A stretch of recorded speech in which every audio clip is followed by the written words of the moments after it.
Après le Niger, l'Ouganda et la République du Congo, la danse des urnes se poursuit cette année sur le continent à un rythme effréné. Et on attend maintenant, avec une certaine appréhension, les élections présidentielles prévues ce 11 avril au Bénin et au Tchad. Deux scrutins à haut risque aux enjeux divers et dont l'organisation donne déjà lieu à de chaudes manifestations. Mesdames, Messieurs, bonsoir et bienvenue à ce nouveau numéro de Périscope sur Burkina Info. Et pour aujourd'hui, vous l'aurez compris, nous évoquons, mes invités et moi, la double consultation électorale africaine du 11 avril 2021, la première au Bénin, la seconde au Tchad. Mes invités, c'est tout d'abord Albert Naguerogo, il est journaliste et directeur de publication du journal en ligne Libre Info. Albert Naguerogo, que j'ai le plaisir de recevoir pour la première fois dans cette émission. Bonsoir Albert Naguerogo et merci d'avoir accepté notre invitation. Merci, bonsoir Serge Moudi.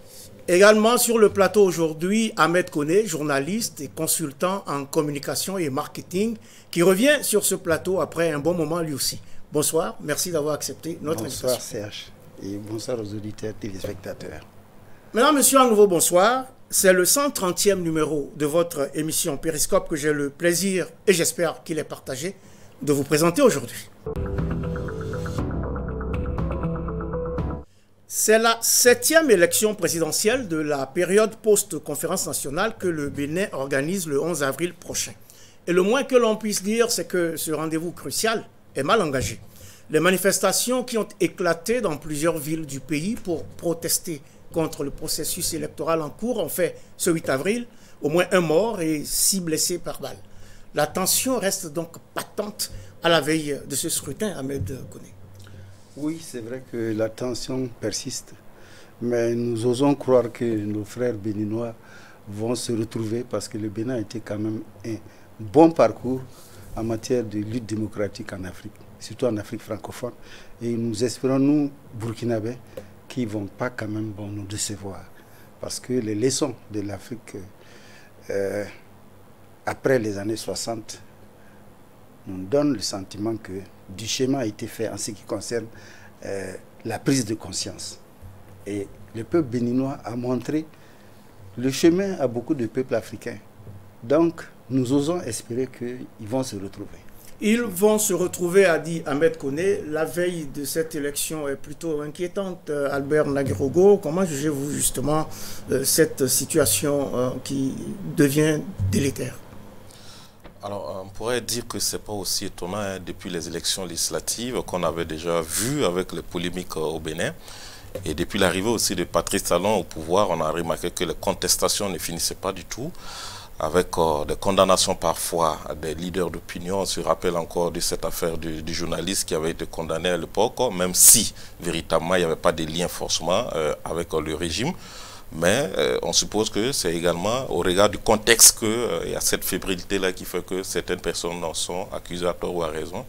Et aujourd'hui, on est déjà à quelques heures, pour ne pas dire de cette élection présidentielle, vous le dites très bien. Donc on est sûr qu'il n'y a plus de retour, il n'y a plus de demi-mesure. On y va aux urnes, vaille que vaille, le dimanche prochain, advienne que pourra. Les résultats également, dans ce contexte, on peut bien l'imaginer, sans surprise également. Donc c'est un pays qui est déjà en ébullition, malgré son passé quand même historique, glorieux en termes de démocratie. C'est une démocratie qui est en train de s'effondrer. Mais ce n'était pas le Bénin seul. Il faut dire que c'est la tendance des pays francophones. Depuis la dernière décennie, on pourrait le dire ainsi. Peut-être qu'on aura l'occasion de revenir en long et en large. En effet, parce que les manifestants et plus largement l'opposition béninoise protestent en premier lieu donc contre la rallonge de 45 jours accordée au président Talon, dont le mandat aurait dû s'achever le 5 avril dernier à minuit. Cette rallonge a pourtant été actée par la révision de la Constitution intervenue fin octobre. Albert Naguerogo, comment jugez-vous cette posture de l'opposition? Justement, en fait, c'est un peu général. Je le dis le plus souvent, quand au moment de réviser les textes, on a une opposition qui est aphone et qui pense que ça ne l'intéresse pas du tout. Il minimise tout au passage et au moment de l'appliquer maintenant, c'est là qu'on voit que l'opposition se rend compte qu'on avait laissé un boulevard, alors que ça ne pardonne pas. Il n'y a pas que le Bénin, au Burkina Faso, on en a vu, en Côte d'Ivoire également, on a vu au moment où le président Alassane Ouattara il parlait de l'adoption d'une nouvelle constitution, on n'a pas senti cette opposition. Et dans d'autres pays également, c'est pareil. Et quand vient l'heure l'heure de passer à l'application, c'est là où vous entendez l'opposition. Donc, on a un problème qui est le fait qu'on a une opposition qui n'est pas véritablement aujourd'hui au rendez-vous des enjeux de la démocratie. Moi, je le dirais ainsi. On n'a plus cette dynamique d'opposition où on connaissait des opposants comme Laurent Gbagbo qui faisait la politique avec conviction. On parlera également de Alpha Condé ou encore Abdoulaye Wade. Aujourd'hui, on a des opposants qui sont parfois une formation politique de 6 mois. C'est-à-dire on est opposant aujourd'hui, au bout de 2 ans, on passe dans la majorité. Ce qui fait que ceux qui sont au pouvoir également savent très bien ce que les opposants attendent. Il faut leur tendre la pêche et puis vous les avez avec vous.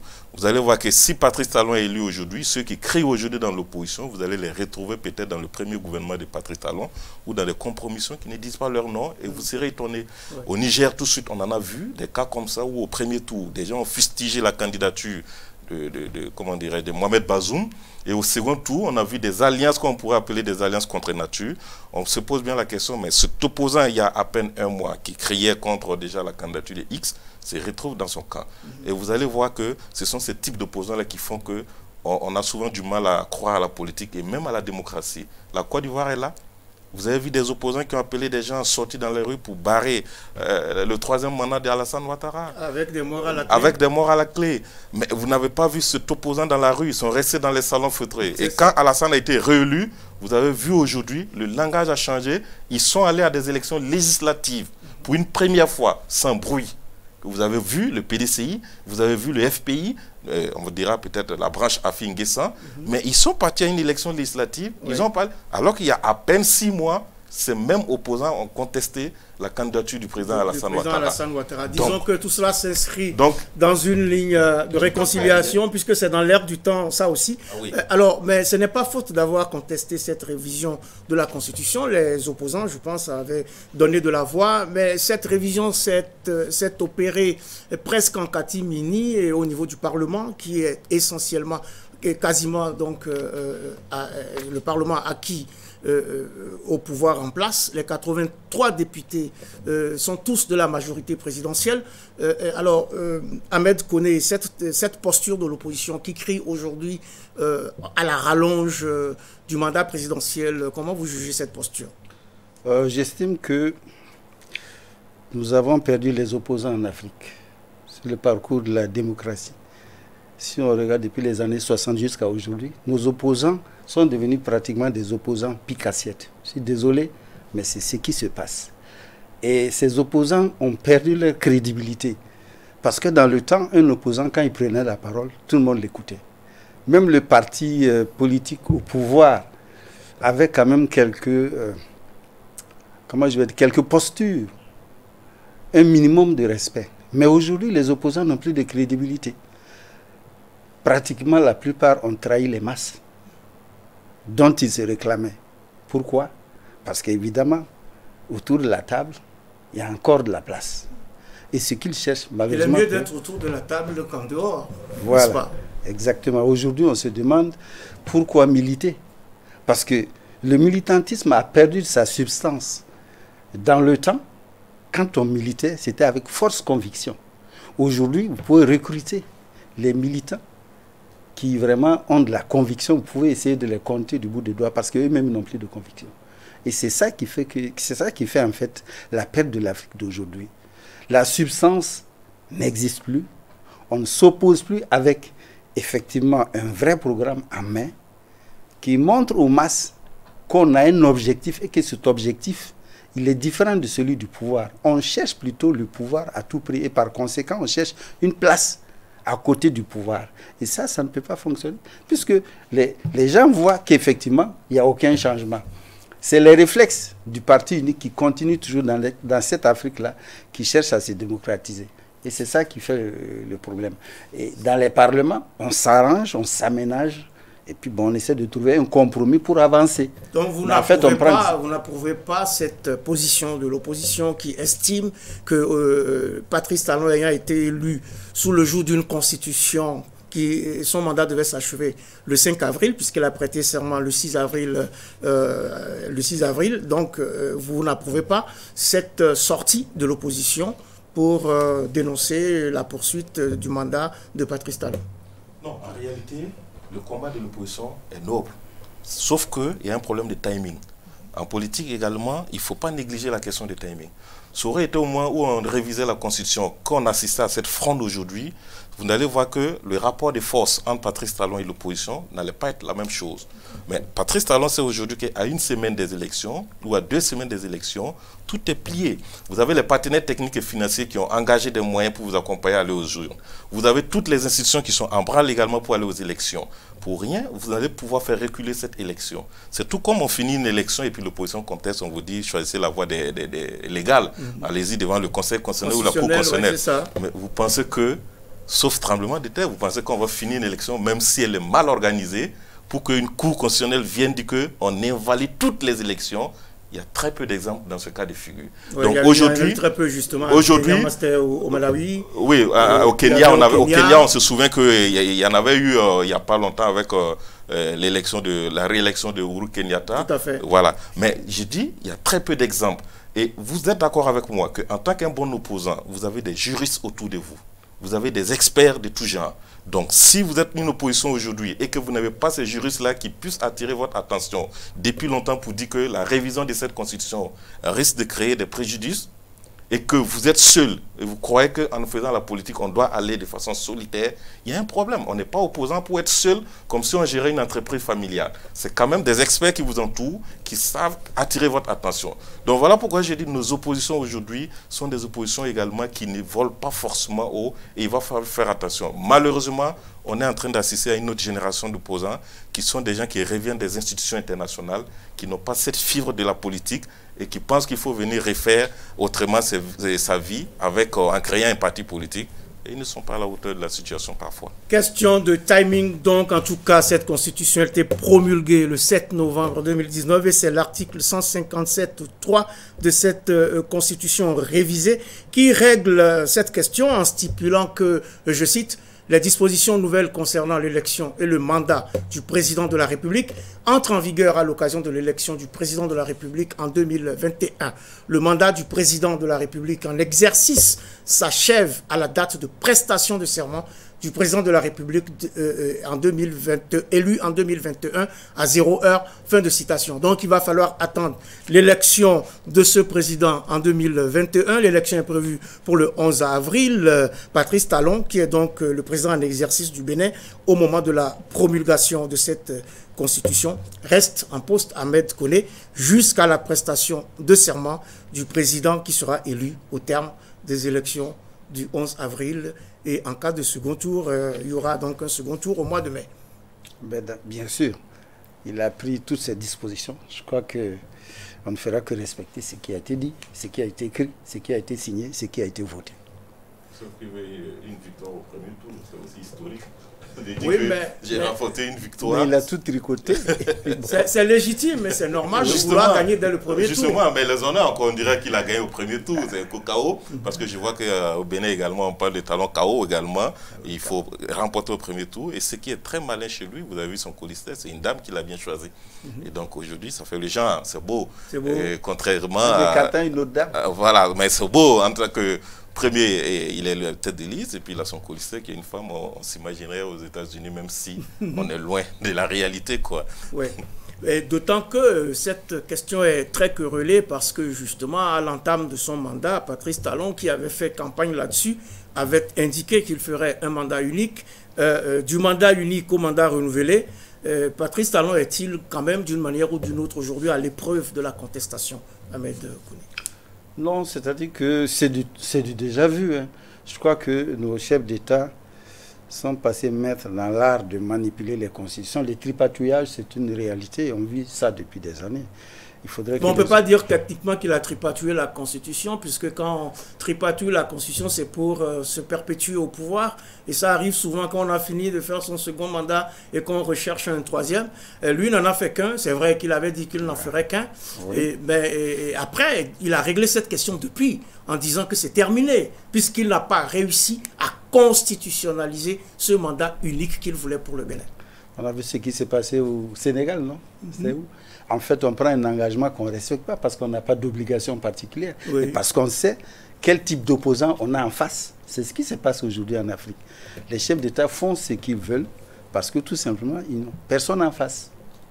Moi, ce que, oui, il y a personne en je voulais face. ajouter aussi, le fait de dire qu'on fait un mandat uniquement, je ne sais pas s'il faut dire que ça fait partie de la démagogie, mais ça fait partie de l'offre politique.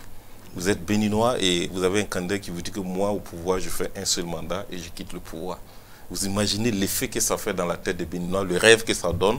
On dit voilà, c'est le démocrate congolais, c'est l'homme qui veut transformer le Bénin en 5 ans.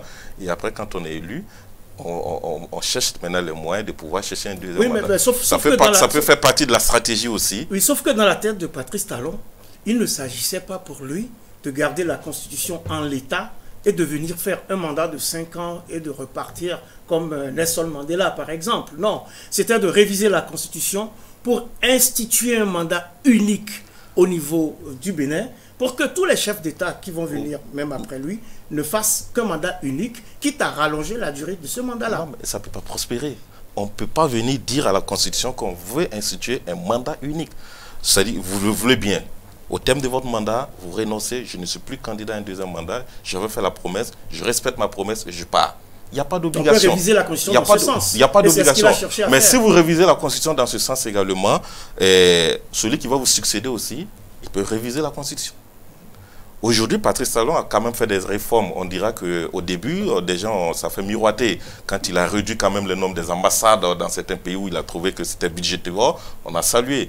Quand il s'est attaqué à la corruption également, beaucoup ont trouvé que c'était normal. D'ailleurs, il a cette déclaration qui était devenue virale, où il disait qu'on a dit que non, que l'argent ne circule plus, mais tout le monde continue de percevoir le salaire. Donc aujourd'hui, moi je pense que cette déclaration de faire un seul mandat, c'était purement une stratégie politique, il faut l'admettre. Sinon, rien n'oblige Patrice Talon aujourd'hui à rébelloter, c'est simple. Et il rentrerait dans l'histoire s'il disait que je suis au terme de son mandat. Sauf que c'est le syndrome des palais présidentiels, parce qu'il est à son premier mandat, il veut rébelloter. Dans d'autres pays, on a des velléités déjà, le troisième mandat qui arrive. Certains ont déjà franchi le Rubicon, ils ont même été réélus. Et moi, j'ai toujours dit qu'à ce stade, on a reculé presque 50 ans en arrière notre démocratie, mais on ne se rend pas compte. Ouais. Si on avait un baromètre à mesurer, on verra qu'on a reculé 50 ans en arrière. Comme Amadou Kourouma disait, le soleil des indépendances, ici, c'est aussi un autre soleil qui est en train de s'élever sur l'Afrique. Parce que quand vous regardez la Guinée avec Alpha Condé, vous êtes persuadé que c'est une présidence à vie. Quand vous regardez la Côte d'Ivoire, vous êtes persuadé que c'est une présidence à vie. Mais Alassane Ouattara a bien dit qu'il va passer la main à une nouvelle génération. Écoutez, c'est trop facile. Entre sa déclaration et aujourd'hui, quelles sont les péripéties qui sont intervenues? Oui. Il y a eu 2 premiers ministres qui étaient potentiellement candidats qui sont décédés. Mais ça veut dire que ces imprévus également peuvent arriver toujours. On ne le souhaite pas d'ailleurs. Mais c'est pour vous dire que c'est quand même beau comme promesse. Ouais. Mais donc, si on regarde le cas de Guinée-Conakry, on regarde le cas d'Alpha Condé, on regarde le cas de ce qui se passe un peu au Sénégal, c'est des pratiques rétrogrades, comme on le disait. Parce qu'avec Karim Wade, on peut comprendre que peut-être Macky Sall a raison.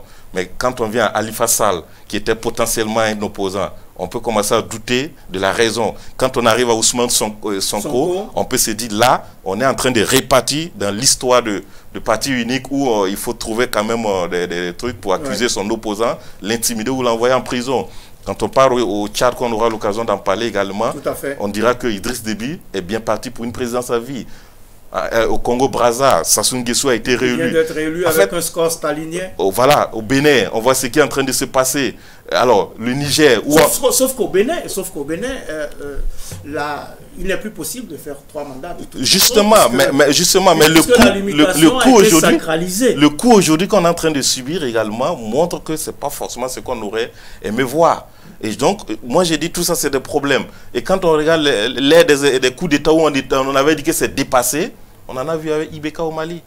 On a vu en 2015 au Burkina. Donc, tout cela, ça on a vu récemment au Niger. Tout cela, donc, ça peut revenir, oui, d'accord. On est en arrière, on repart beaucoup en arrière. Ahmed Koné, vous avez salué tout à l'heure donc le modèle démocratique béninois qui a servi d'exemple donc dans plusieurs pays. Est-ce donc la fin de ce modèle aujourd'hui?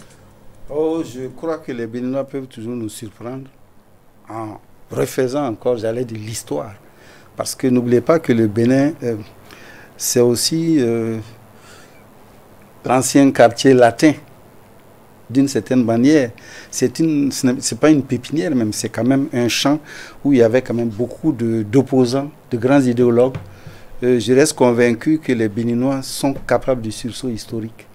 Et Je suis pour ma part convaincu qu'ils vont nous trouver une formule exactement comme dans le temps avec le triumvirat, où se sont retrouvés les 3 colonels, hein. C'était des colonels, je crois, qui avaient géré le pays. C'était les 3 présidents, du moins, c'était des présidents qui s'étaient retrouvés pour essayer de gérer. Mais ça n'a pas fonctionné, cette formule. Mais c'était une formule. Ça n'a vécu que 2 années. Oui, mais ça quand même, ils ont quand même tenté l'aventure, si on peut le dire ainsi.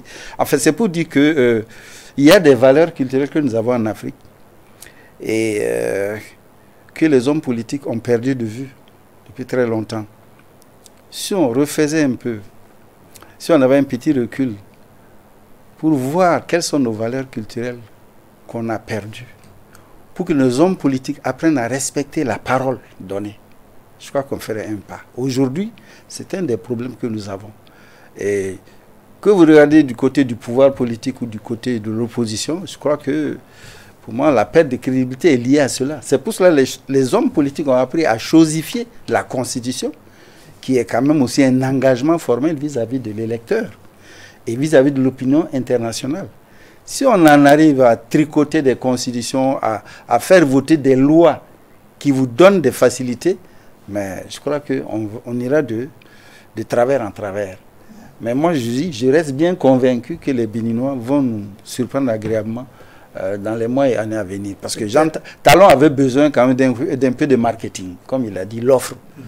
Il fallait se montrer d'abord et puis essayer d'aller. Maintenant, il faut espérer qu'il n'aura pas la présidence à vie dans sa tête. De toute façon, je reste convaincu que le peuple béninois n'acceptera pas. Oui, la Constitution est sacralisée là-dessus. On ne peut pas faire 2 mandats de toute sa vie, qu'elle se soit continue ou pas. En tout cas, le bilan de Talon, lui-même, il le vante, et puis ses partisans aussi. Et pas seulement ses partisans. En 5 ans, il aura tout de même réussi à transformer le visage de nombreuses villes du pays. Signe que le développement, dit-il, est en marche. Est-ce que cela pose concrètement aussi, d'une certaine façon, l'équation entre le développement et la démocratie, Albert Nagro?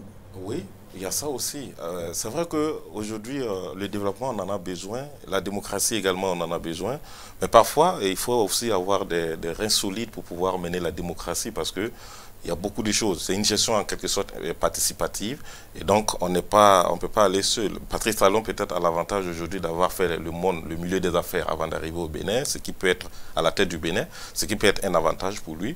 Mais on retiendra également ce bras de fer, par exemple, entre le Bénin et le Nigeria, qui est quand même l'une des grandes puissances. Vous savez très bien que la frontière est restée fermée depuis longtemps, alors que c'est des pays qui sont tous de l'espace CEDEAO. C'est quand même la première puissance économique aujourd'hui, le Nigeria. Donc, au regard de tout cela, on peut bien se poser la question, mais comment le Bénin arrive, à côté de tout cela, à mener son émergence, son développement, sans forcément avoir des débouchés avec son voisin qui est quand même le Nigeria. Donc, aujourd'hui, si on veut de développement, c'est bien qu'on parle de démocratie, mais on peut aussi se poser la question, est-ce qu'il ne faut pas revoir notre forme de gouvernance ? Notre manière de faire. Les gens vous diront aujourd'hui que la démocratie, c'est la meilleure manière, c'est la bonne formule comme ça pour diriger les pays. Malheureusement, que ça a du mal à prendre encore en Afrique, surtout en Afrique francophone. Il faut revoir surtout en Afrique francophone, hein, je dis bien. Il faut revoir la démocratie, il faut la mettre entre parenthèses pour s'occuper des chantiers de développement. Il faut même privilégier la formation politique. Parce qu'aujourd'hui, les risques, ce n'est pas ce qu'on vit aujourd'hui, mais c'est ce qu'on va vivre dans 15-20 ans. Parce qu'on a l'impression qu'il n'y a plus de formation politique, ce qui fait que la jeunesse aujourd'hui prend peut-être parfois les trucs qu'on voit entre les responsables politiques là pour des choses sérieuses, et ils s'entre-déchirent parfois entre eux. Ça compromet le développement au niveau local, parfois également au niveau national même. Donc on a l'impression qu'il y a cette formation-là qui manque, et il faut travailler à inculquer des valeurs à la jeunesse, sinon dans 10-15 ans, on va avoir un autre visage de la démocratie. Un autre visage de la démocratie, dit Albert Nagero, mais comment on fait pour concilier les exigences de la démocratie et également les impératifs de développement? Il faut d'abord voir le contexte dans lequel nous sommes. Lorsqu'on regarde l'Afrique aujourd'hui, les gens sont de plus en plus pauvres. On a l'impression que les hommes politiques ont oublié d'abord leurs promesses, mais ont oublié surtout les peuples, les électeurs qui les ont choisis. Ces électeurs ont des besoins. Et nous en sommes encore à chercher à satisfaire les besoins élémentaires. Il n'y a pas à manger, il n'y a pas d'eau, il n'y a pas de soins, il n'y a pas d'éducation. Les jeunes sont au chômage. Voilà des questions qu'on peut résoudre en 5 ans. 5 ans, on décide par exemple de donner de l'eau à boire à tout le monde, ne serait-ce qu'une année. ou bien en une année, on construit des écoles et ainsi de suite. Le programme politique n'a rien à voir avec les besoins des populations et c'est là le drame de l'Afrique aujourd'hui. Je crois qu'au fur et à mesure qu'on avance, on se rend compte que les élites politiques ont démissionné de leurs obligations vis-à-vis du citoyen. C'est pour cela, pour un rien, les gens sont dans les rues. Il faut, à un moment donné, qu'on s'arrête, qu'on essaie de voir qu'est-ce qui s'est passé depuis qu'on est au pouvoir. Et je crois que les conditions de l'Afrique d'aujourd'hui sont telles que les hommes politiques, les élites politiques n'ont même pas ce temps-là. Ils sont pris dans un engrenage. Lorsqu'on regarde les politiques aujourd'hui, l'offre politique, mais aussi le contexte politique, on se rend compte qu'ils sont distraits par toutes sortes de problèmes. Il y a une forme de reconquête coloniale, il ne faut pas le négliger. C'est ça? Ah oui, parce que les puissances coloniales sont toujours là, qui ont leurs intérêts. Et les hommes politiques ont facilement capitulé depuis la chute du mur de Berlin. Rapidement, on a balancé les idéologies, on a essayé de se rattraper. Chacun veut son duplex. C'est vrai, c'est une réalité aussi. Mais il ne faut pas oublier que les autres sont toujours dans leur case ronde et qu'ils n'ont toujours pas quitté les terres sur lesquelles ils vivent depuis fort longtemps. Et on les a complètement oubliés. Si vous prenez des cas comme ce que nous vivons dans le Sahel, vous verrez qu'effectivement, mais il y a beaucoup à faire. Il y a toujours beaucoup à faire, il y aura toujours beaucoup à faire tant que les hommes politiques ne seront pas suffisamment responsables. Parce que des cas comme le Bénin, ce sont des cas, ce n'est pas si isolé que ça. Hein. Tous les pays d'Afrique francophone, on le dit souvent, ils sont à la même enseigne. Ils sont à la même enseigne. En tout cas, c'est un rendez-vous, c'est le 11 avril, un rendez-vous institutionnel, politique, démocratique. C'est une élection qui doit se tenir donc le 11 avril. Mais sur la piste, il y a 3 duos. Si vous préférez, 3 tickets, président et vice-président. Conséquence de la révision constitutionnelle querellée de 2019. Mais en revanche, sur le papier, Albert Nagrogo, tout le monde s'accorde pour dire qu'il n'y a pas match. Est-ce aussi votre avis? Oui, mais naturellement. Moi, je pense que souvent, on est journaliste, on ne va pas dire que voilà, X va gagner ou pas. Mais quand on regarde le jeu déjà, on sait bien que il n'y a pas forcément débat à la matière.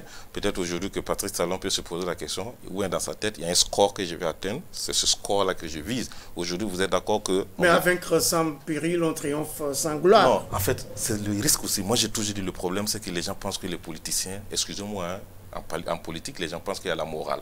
Mais il faut accepter que ceux qui font la politique, parfois la morale, c'est le plus grand perdant.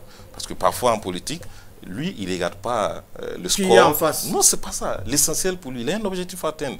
Comme Machiavel le disait, la fin justifie les moyens. Ça dit qu'il a un objectif à atteindre. Je veux atteindre ce score. Lui, ça lui fait plaisir. Il est satisfait. Alors, j'atteins ce score, je vois ce que je vais faire pour pouvoir atteindre, finir mon mandat. Et on retiendra, l'histoire retiendra que j'ai été élu comme ça. Tout à l'heure, il parlait du développement de l'Afrique. Moi, j'ai dit, il y a un problème. Nous, on est journalistes. Mais quand on regarde un peu en arrière, quand on regarde les ONG qui sont dans nos pays, il y a des ONG qui sont implantées ici il y a 50, 60 ans et qui continuent d'exister. Il y a des ONG qui continuent d'arriver. Même demain, il y a d'autres qui vont arriver. Encore. Et parfois, quand vous prenez du recul, vous dites, mais dans le fond, qu'est-ce qu'ils apportent concrètement? Qu'est-ce qu'ils apportent de nouveau?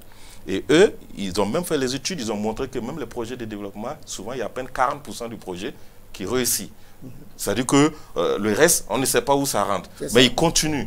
Malheureusement, on a un pays, on a un continent, et j'y reviens encore sur la question des pays francophones, où on se contente du peu. Aujourd'hui, vous avez un partenaire qui vient vous donner $2000, $3000. On appelle tous les médias, on monte, on s'est dit que c'est le sauveur. Pourtant, on pouvait faire mieux. Aujourd'hui, on n'a pas ces hommes politiques-là qui sont souciés du partage de la richesse. On a eu de la richesse dans tel village. Comment on fait de telle sorte que ce village-là puisse vivre, se nourrir. Et surtout de promouvoir un développement à partir de nous-mêmes, auto-centrés. On n'a pas de prospection. Si vous regardez aujourd'hui, personne ne va vous dire que le Burkina en 2050 sera comme ça. Personne ne va vous dire que le Burkina... On avait eu un document prospectif Burkina 2025.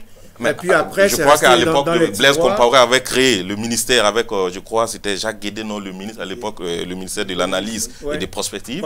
Mais depuis combien de temps? On n'en parle plus. Et quand vous regardez aujourd'hui, on n'a pas ce ministère, on n'a pas cette prospection qui puisse vous dire que le Burkina, dans 50 ans, en termes d'éducation, on aura besoin de ça. En termes de santé, on aura besoin. Votre télévision a fait un reportage à l'hôpital Yalgado. Et quand vous regardez aujourd'hui, moi, je peux vous dire que il suffit de peut-être injecter 1 milliard dans cet hôpital.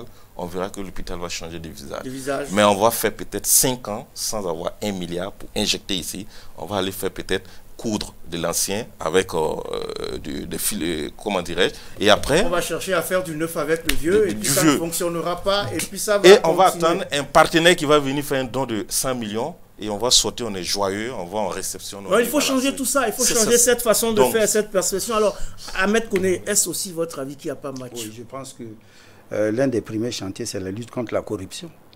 Tant qu'on ne luttera pas contre la corruption, on ne comprendra pas les mesures qu'il faut. Tant que l'impunité perdurera, je crois qu'on aura du mal à se développer. Oui, rapidement, mais la question c'était sur l'affiche, sur la feuille de match, sur les équipes en place. On a 3 duos qui compétissent pour la présidence et la vice-présidence. Donc, est-ce qu'il y a match ou est-ce qu'il n'y a pas match?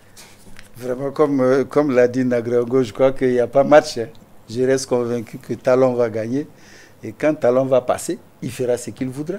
Il restera maintenant à l'opposition de trouver un compromis pour l'accompagner. Parce que je ne vois pas comment les autres vont s'imposer. Et lui, il est en train de bâtir le Bénin sur sa propre vision. En fait, c'est ce qui se passe. Le mal de l'Afrique, c'est quoi? C'est que nos hommes politiques, du moins ceux qui prennent le pouvoir, ils veulent gérer exactement le pays à leur image. Ce qu'ils veulent faire de l'Afrique, c'est comme si le pays était une propriété privée. On vient, on en fait ce qu'on veut, adviendra que pourra, tant qu'on sera là. Et c'est ça le mal de l'Afrique. Oui, parce que ça veut dire peut-être que Talon aura eu tort d'avoir eu raison trop tôt. C'est la 7e élection présidentielle de la période post-conférence nationale au Bénin. C'est un rendez-vous donc qui reste sans enjeu, hein, puisque il n'y a pas match, comme vous dites, plein de doutes, quelques inquiétudes tout de même.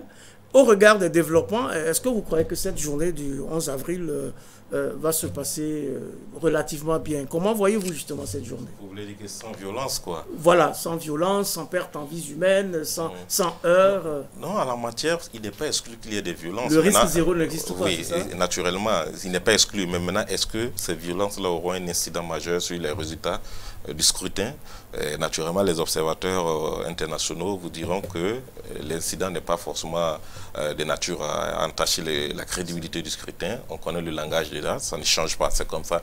Et vous allez voir également que, moi j'aurais aimé que vous posiez la question autrement, est-ce que Patrice Talon sera élu au premier tour ou est-ce qu'on aura un second tour? C'est tout. La question, ou est-ce qu'il y aura un second tour? La question se pose ici maintenant, sinon c'est pas... Mais quand vous dites qu'il n'y a pas match, ça veut dire qu'il remporte l'élection haut la main dès le premier tour.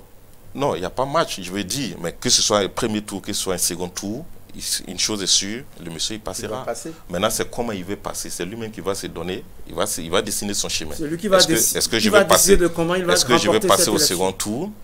Est-ce que je vais passer au premier tour? Est-ce qu'au premier tour, je peux passer avec un score qui me rend fier? Ou bien je gagne ce score et pour maquiller l'affaire, on me donne un score et puis on donne à l'autre également pour qu'il y ait un second tour. Et s'il y a un second tour, c'est vivre. On va dire que la démocratie s'est bien portée au Bénin. Mais finalement, ça veut dire que c'est lui qui fait l'élection, c'est lui qui décide de qui gagne et de comment il gagne. Et la Commission électorale nationale autonome fait quoi là-dedans alors? Le système, non, il y a des experts en élection. Je crois qu'ils ont déjà certainement, il va se chercher 53 à 58% et puis c'est fini. Ah oui, vous avez une fourchette même. Non, on est habitué à cela.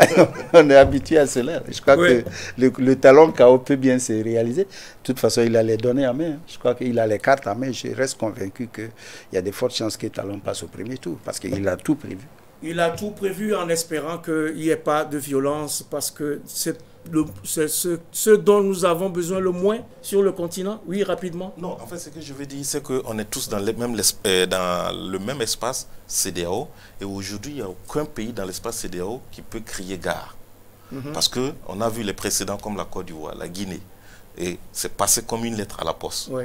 Donc aujourd'hui, ces mêmes pays dans l'espace CEDEAO, je ne vois pas. Est-ce que vous avez entendu la voix de la CEDEAO qui aujourd'hui, officiellement, depuis que ces histoires ont commencé?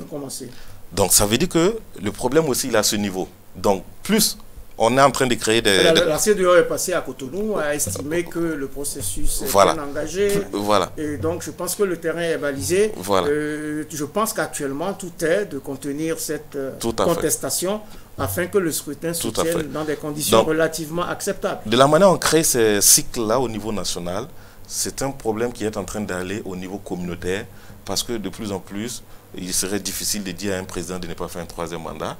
Il serait difficile de dire à un président que écoute tes opposants parce que c'est que tu n'as pas pris la bonne voie.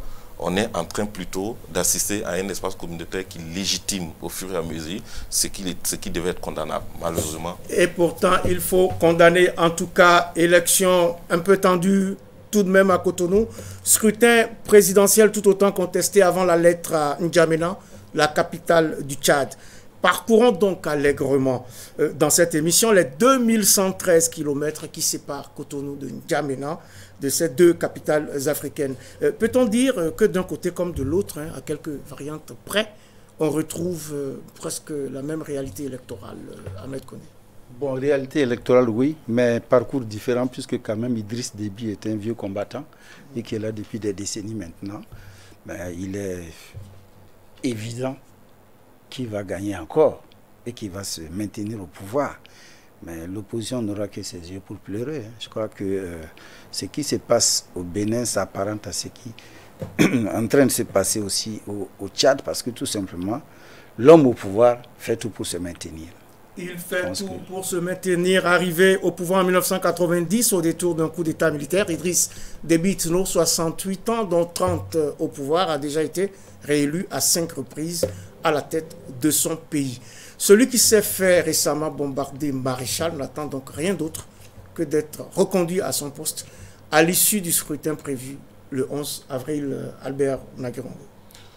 Naturellement, là aussi, il n'y a pas d'étonnement parce que, vous l'avez dit, bombarder maréchal, certains de ses opposants ont dit, annoncé qu'on se retire de la course parce que là, on ne s'amuse pas. Soit vous êtes avec ou on vous mate.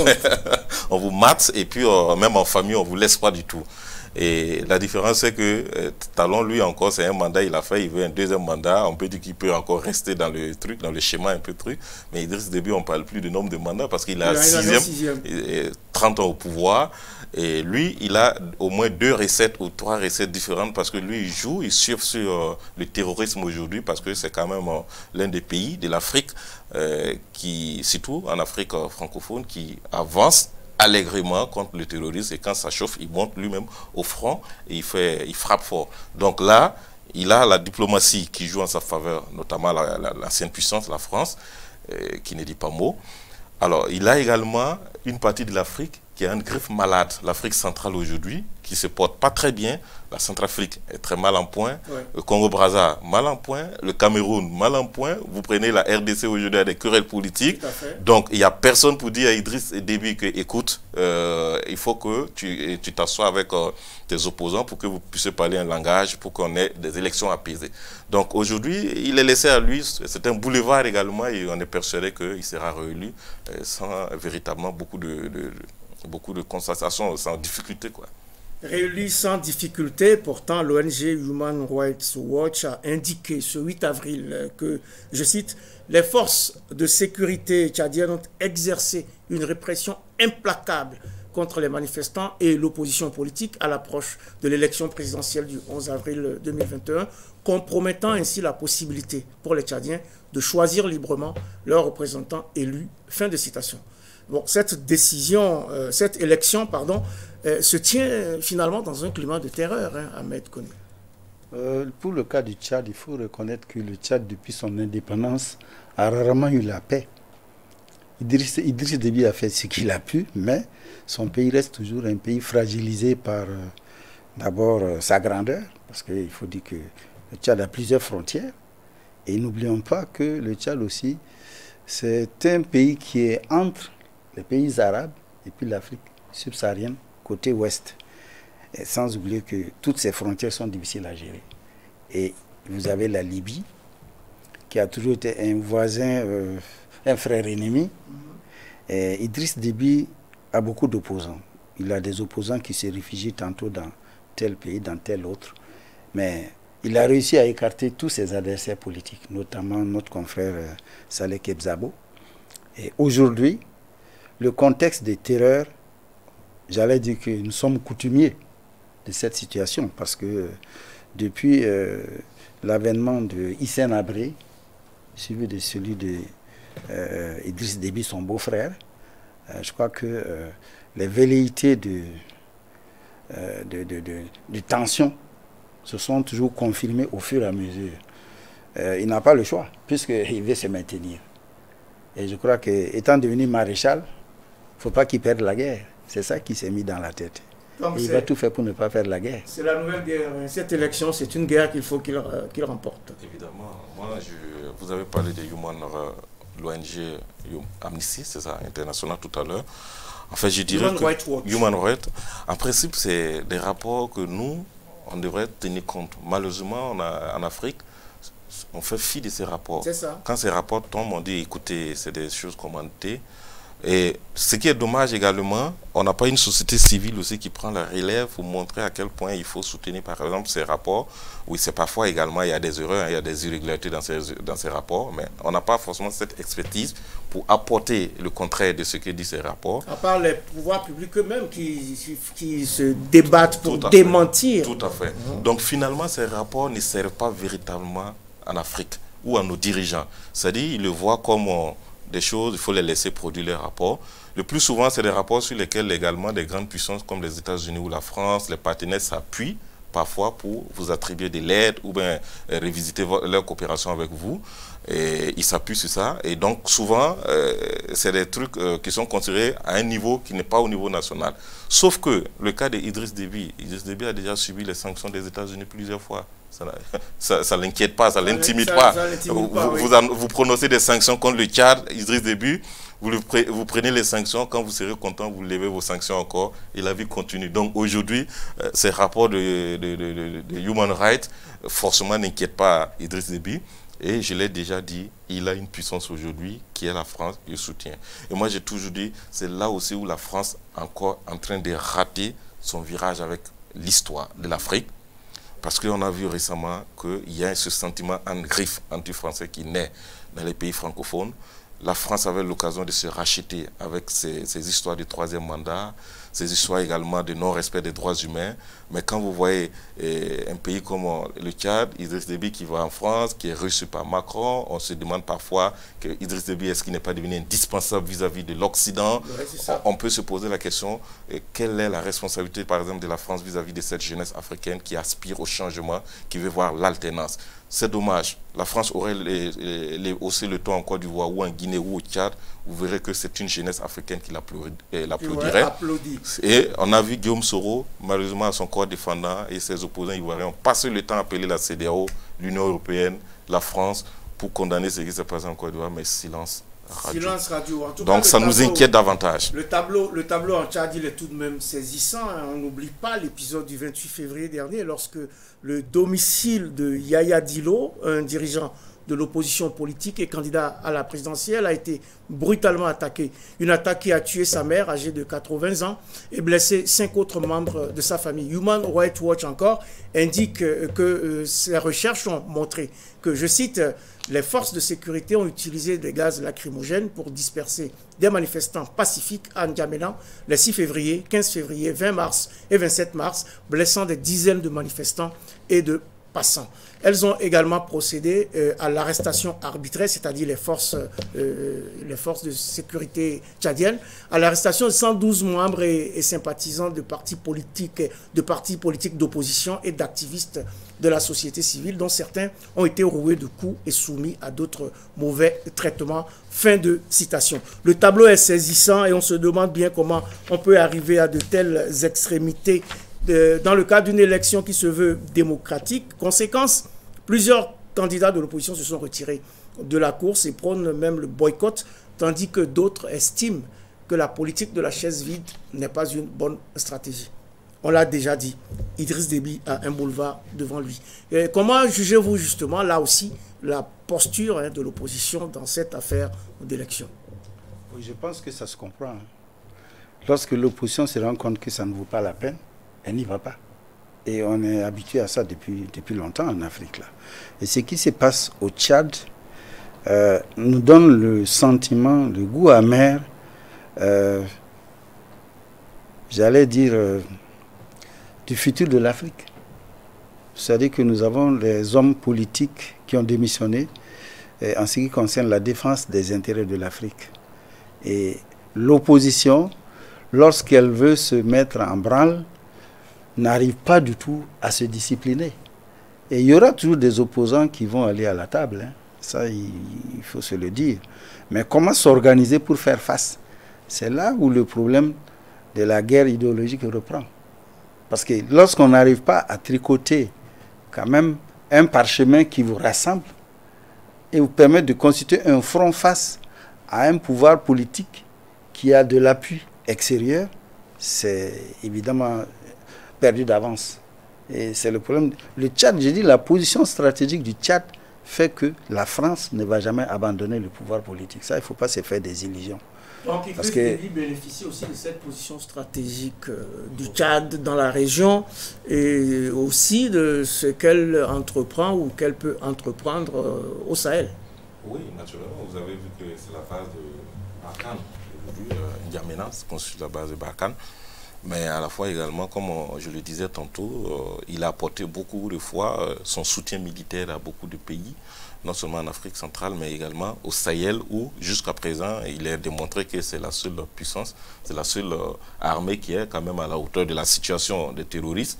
Et on a vu l'opération qu'il avait aussi amenée à l'époque entre le Niger et le Nigeria. Il a annoncé plus de 1000 morts de groupes armés terroristes. Donc aujourd'hui, pour une France qui veut retirer progressivement ses troupes, qu'est-ce qu'il faut faire? Il faut forcément avoir celui-là qui peut boucher, on va dire, excusez-moi du terme, boucher le trou. Et donc le dernier sommet du G5 à N'Djamena, vous avez vu l'annonce, c'était déjà dans le tuyau, parce que depuis le sommet de Pau, c'est à la fois le sommet et 1200 soldats envoyés immédiatement au Niger pour aller rester dans la zone des trois frontières. Voilà, donc aujourd'hui, avec tout ça, il faut reconnaître que ça coûte excessivement cher pour un budget, ça crève le budget. La France ne dira pas le contraire. Donc si vous demandez à Idriss Déby aujourd'hui, où il trouve les moyens pour pouvoir soutenir cette force-là, il va vous dire que mais ça lui coûte très cher. Parce que vous le voulez ou pas, aujourd'hui, le G5 Sahel n'est pas forcément à un niveau de santé, on va dire financière, suffisamment solide pour pouvoir faire face à cette situation, pour payer des soldats, l'équipement, la logistique de façon générale. Maintenant, l'autre question, on peut aussi se poser la question, est-ce que pour quelqu'un qui a régné, moi je vais le dire ainsi, pendant 30 ans, est-ce qu'il peut exister une opposition dans ce pays? Je ne pense pas.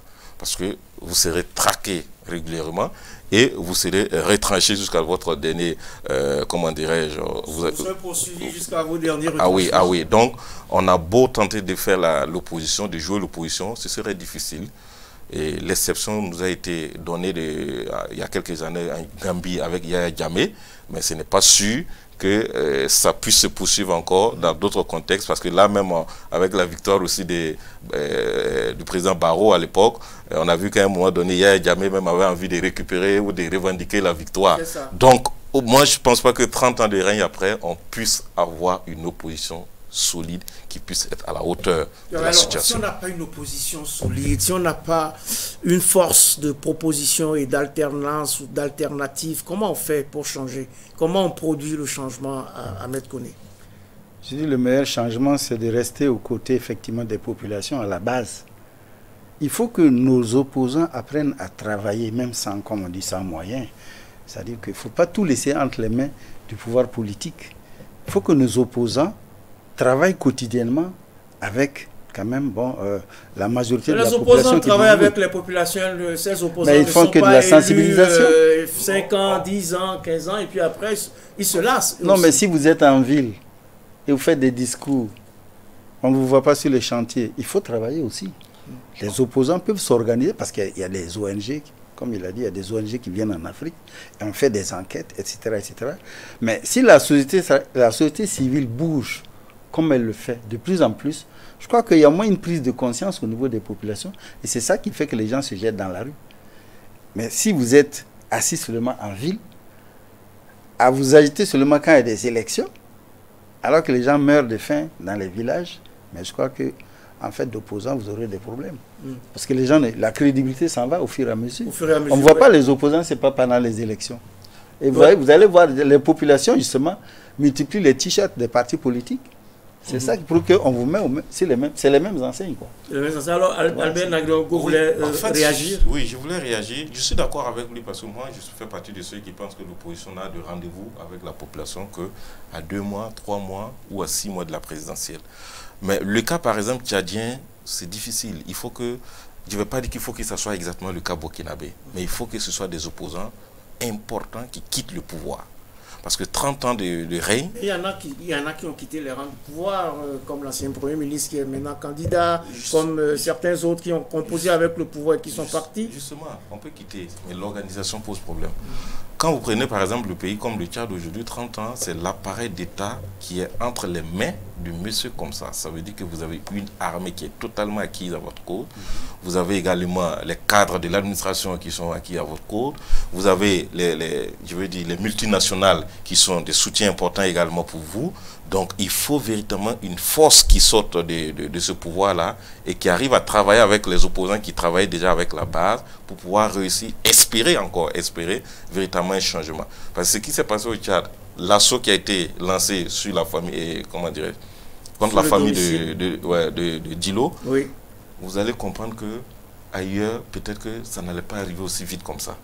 On allait peut-être user certains moyens jusqu'à ce qu'on se rende compte que véritablement on est péré. Parce que même aujourd'hui, quand des terroristes sont dans un bâtiment aujourd'hui et ils sont encerclés, même quand l'armée veut lancer l'assaut, il y a quand même des alertes qu'on donne, on fait quand même des trucs jusqu'à un moment donné où on lance l'assaut. On ne va pas de façon brutale. Mais là, on était là un dimanche et puis on apprend que voilà, il y a des soldats qui sont allés attaquer le domicile privé d'un opposant, oui. Il y a eu des morts dans la cour. Vous voyez comment la violence est partie. Donc, c'est pour montrer à quel point le régime aujourd'hui, il est forgé et il ne s'amuse pas avec son pouvoir. Donc, je suis d'accord, je le répète, je suis d'accord que nos opposants ne travaillent pas généralement dans les périodes creuses avant les élections, mais il y a des cas, par exemple, comme le Tchad, là, il faut véritablement des ténors qui viennent de l'intérieur pour dire, on connaît la pratique, on sait comment il fait, pour le déstabiliser, il faut qu'on y arrive, il faut qu'on passe par là où, pour pouvoir faire le travail. Sinon, dans le cas particulier du Tchad, il ne faut pas oublier que beaucoup d'opposants étaient à l'extérieur, en France surtout. Ah oui. Beaucoup de nos opposants en Afrique francophone ils sont de la diaspora. Et quand vous êtes de la diaspora, vous appartenez à des milieux de la diaspora aussi, autrement dit des milieux français. Or, si on regarde la France aujourd'hui, elle est complètement perdue au plan idéologique parce que vous avez la gauche, la droite, on ne sait plus qui est où. Et donc, il est évident que ceux qui sont au Tchad et qui sont dans des officines, ben, ma foi, ils doivent obéir à des ordres. Ce qui fait qu'à un certain moment donné, ben, ils en perdent la boussole. Hein. Je crois que c'est pas facile. La boussole. En tout cas, ce n'est pas simple sur le continent. De plus en plus, les élections sont contestées. Toute l'année 2020, on a vu des élections, des contestations partout. Ces élections donnent également lieu à des violences parfois terribles. On a eu 85 morts en Côte d'Ivoire, souvenez-vous. Finalement, et très rapidement, une minute chacun, à quoi servent les élections en Afrique, Albert Nairobi? C'est la question qu'il faut se poser. Parce qu'aujourd'hui, les élections en Afrique, on a l'impression que c'est ce que nous dictent les grandes puissances. S'il n'y a pas d'élection, on ne vous donne pas de l'aide. S'il n'y a pas d'élection, on ne vous appuie pas. Quand vous prenez aujourd'hui un pays qui est en transition comme le Mali, vous allez voir la CEDEAO, vous allez voir les États-Unis. Il y a les États-Unis, mais vous allez voir également l'ONU, vous allez voir l'Union européenne. Ils vont commencer à sortir des communiqués pour dire respectez les échéances, il faut nous produire un calendrier électoral, sinon on ne peut pas vous accompagner, on ne vous appuie pas. Oui. Le Burkina, on en a vu pareil. Et quand vous voyez que tout est conditionné par une élection. Maintenant, le fond des élections, est-ce que les élections sont crédibles, sont sincères? Ce n'est pas leur problème. L'essentiel qu'il y ait l'alternance. L'essentiel est qu'il y ait élection. Voilà. Et c'est dommage. Faire des élections si finalement ça ne débouche pas sur quelque chose de concret, sur le développement, sur une véritable culture démocratique. Non, je crois que les élections, c'est vraiment pas la peine en Afrique. Personnellement, je n'y crois pas. Je n'y ai jamais cru. Donc il ne faut plus faire, il faut plus organiser des élections. Je n'y crois pas du tout. Franchement, je n'y crois pas du tout. Je n'y ai jamais cru. Vous voyez, je crois que ce qu'il faut faire, il faut travailler sur les systèmes. Il faut voir dans quelle mesure amener d'abord les élites politiques à être correctes. Or, aujourd'hui, quand on regarde, c'est pas facile. L'impunité perdue partout. Et les textes qu'on prend, on ne les respecte jamais. Les gens sont de plus en plus malhonnêtes, cupides et, ma foi, de véritables apatrides. Je m'excuse, je suis peut-être sévère, mais c'est la triste réalité. On passe toujours à côté des besoins. Vous faites des élections. D'abord, vous avez une grande masse de gens qui ne savent ni lire ni écrire et qui ont d'autres préoccupations que ce qu'on leur fait comme offre politique. Mais vous voulez continuer comme ça, en élisant des gens qui, du jour au lendemain, ne vont même pas respecter la parole qu'ils ont donnée la veille aux populations qui les votent. C'est difficile. C'est difficile, Ahmed Kodé, mais à quoi servent les élections? C'est une grande question. Il va falloir poser cette question, y trouver les réponses et questionner les différents rendez-vous électoraux sur le continent pour tirer le bon, pour déceler aussi le mauvais afin d'avancer. Mesdames, Messieurs, le temps qui m'a été imparti pour cette émission est arrivé à son terme. Elle s'achève donc. C'est votre émission Périscope numéro 130 qui recevait pour vous Albert Nagirogo. Il est journaliste, directeur de publication du journal en ligne Libre Info. Merci Albert Nagirogo pour vos éclairages. Également sur le plateau de Périscope aujourd'hui, Ahmed Koné, journaliste lui aussi, consultant en communication et marketing. Merci Ahmed Koné d'être venu nous voir. Merci pour vos éclairages. Fidèle au poste, Abibata Clarisse Sawadogo Benao, que je remercie, a assuré la réalisation de ce numéro de Périscope avec la bienveillante complicité de toute l'équipe technique. Merci à vous toutes et à vous tous qui m'accordez le privilège de votre fidélité à ce rendez-vous hebdomadaire. Et n'oublions pas de toujours prendre soin les uns des autres. Mais prenons également date pour le prochain numéro de Périscope, même jour, même heure, sur la chaîne qui vous donne les clés du monde.